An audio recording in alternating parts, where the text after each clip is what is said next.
everybody. This is Anissa, your favorite sassy coffee queen. And thank you for joining me for This Is All Anissa, a video series where I bring you tips and tricks about how to make your life easier, less stressful, and find ways to bring you joy.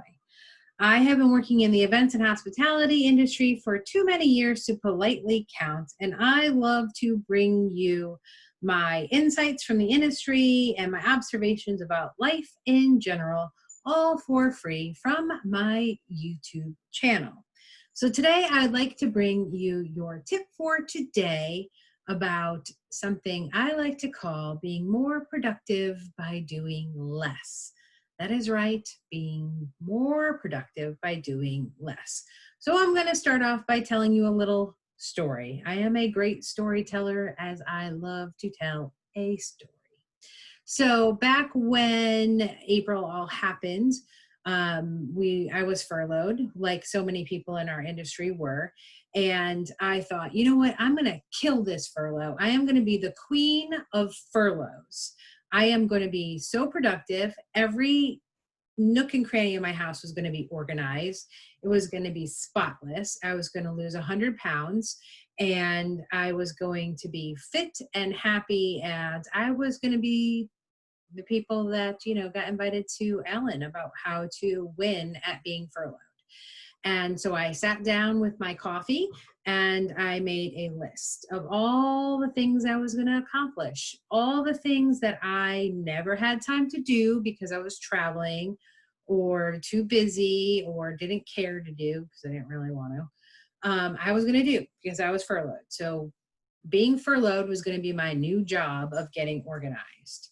And I made this long list and I put it out on the coffee table. So then I'd walk by it and I would then make more lists, add to the list, be like the list making queen.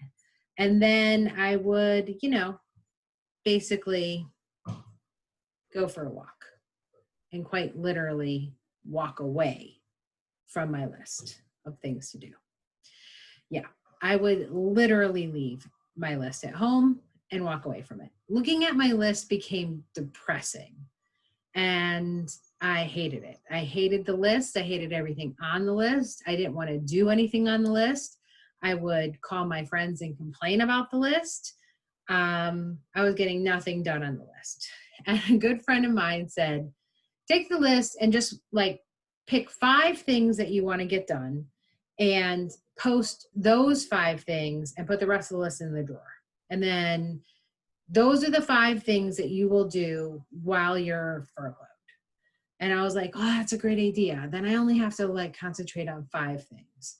Well, when you're on furlough, that sounds great while I'm furloughed, but nobody really knows how long they're going to be furloughed. So they really can't put an end date to that. And so that list went up on the wall, my 5 things.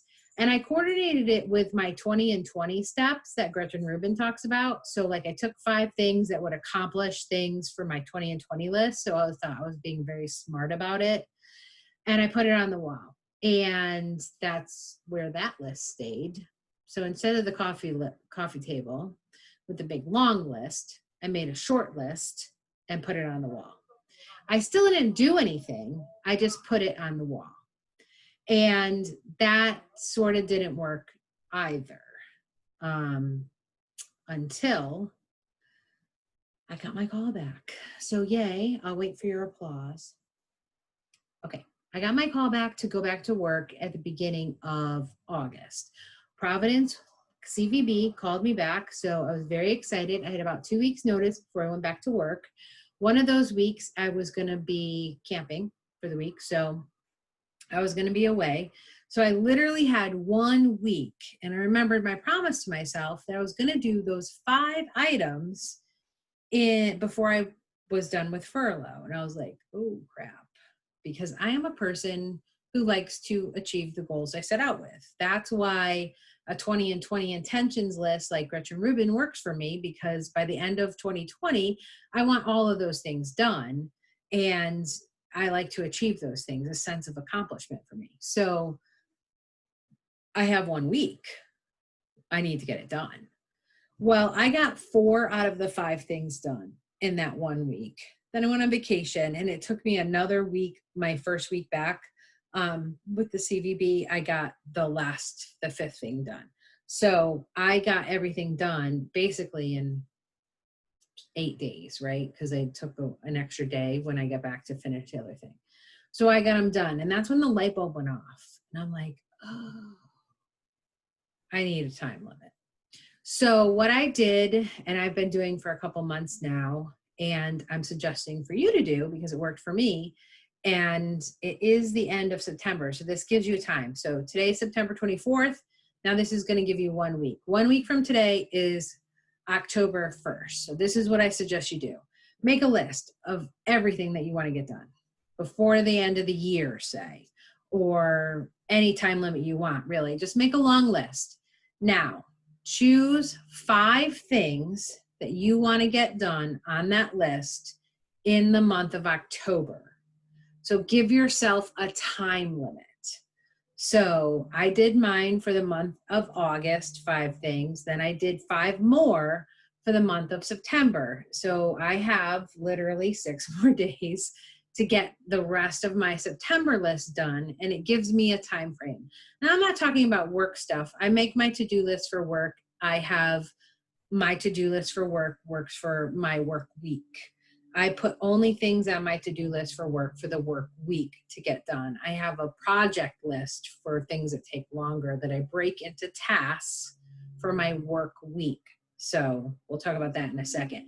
But for personal things for around the house, I do a monthly 5 project to-do list. That's it. 5 things that I want to get done within the month. So I can look at that. I can either break it down into small tasks, like we talked about last week, in episode, I believe, 29, about breaking things down to 2-minute tasks. You could do that, but you can take your tasks and just give 5 things that you're going to get done in a month. So take 5 things, but give yourself a time limit. If you don't give yourself a time limit, that 5 thing can sit on the wall forever, because it comes very easy to overlook. Now, for work, if you're going to take this for work, you do that stuff so that it works for your work week, okay? Don't give yourself a work month. If something's going to take a month to do, you need to break it down into a weekly task. So then you take the month-long project, you then break it down into a weekly set of sub-projects, and then you put it into your weekly task. And that way you can break the things down so that they're fit nice and neat in a week, so that when you're finished with the week, everything on your to-do list for the week is crossed off. So with people not working and people have shortened hours, I've come to realize that trying to get things done like daily is a little bit harder now, because you can't reach people as quickly as you could before, at least not in our industry. Maybe in some other industries, that's still the case. It's still fairly easy to reach people. But in the hospitality industry, we have to be a little bit more lenient with time, because we're not all working full work weeks. So I tend to look at things as far as within a week. So I do the same thing as I do for the month on a personal level, but I do it on a weekly basis for my work week. So that's how I get more done by doing less, is that I keep my expectations to be very realistic. Now, what's happening with that is at the end of the month, I've completed 5 things that I promise you, if I had left on a big giant list, wouldn't have happened at all. So I have gotten things done and crossed off my list that I would never have, like organizing my password book. Like, that's been a project forever that I've been planning on doing. And now it's done. And we have our password book organized. So that's one of those things. And I put it over there on a wall. And so, I did finally do organize all these desk drawers. That was one thing for the 2-minute rule last week that I talked about. So all the desk drawers are organized, as well as all my dresser drawers are organized now. So whatever those list things are actually get done inside the month. So things are they're happening around here. So that's it. That was your tip for today. Now for your tiny tip for joy, I am going to recommend that once a week you get up a little bit before the sun rises, strap on your sneakers and go take a walk, a sunrise walk. I did that this morning just because I was awake, not because I was striving for it, but I was awake, so I decided let's get my walk in and done a little bit earlier than normal today. And I feel great. I not only feel great because I got a little bit of exercise, but to listen to the birds and nature and just be out and watch the sun come up over the trees has filled me with a sense of joy that really has lasted all day. So your tiny tip for joy is to take a sunrise walk at least once a week. I promise you, you will feel joy from that. And that's all that I have for today. My name is Anissa Ladd. This is All Anissa. I hope you stay healthy, stay safe, and stay positive.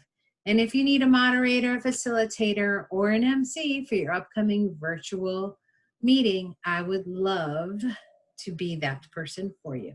So hit me up on my socials at This Is All Anissa on YouTube, Facebook, Instagram, and I think that's it. And Twitter.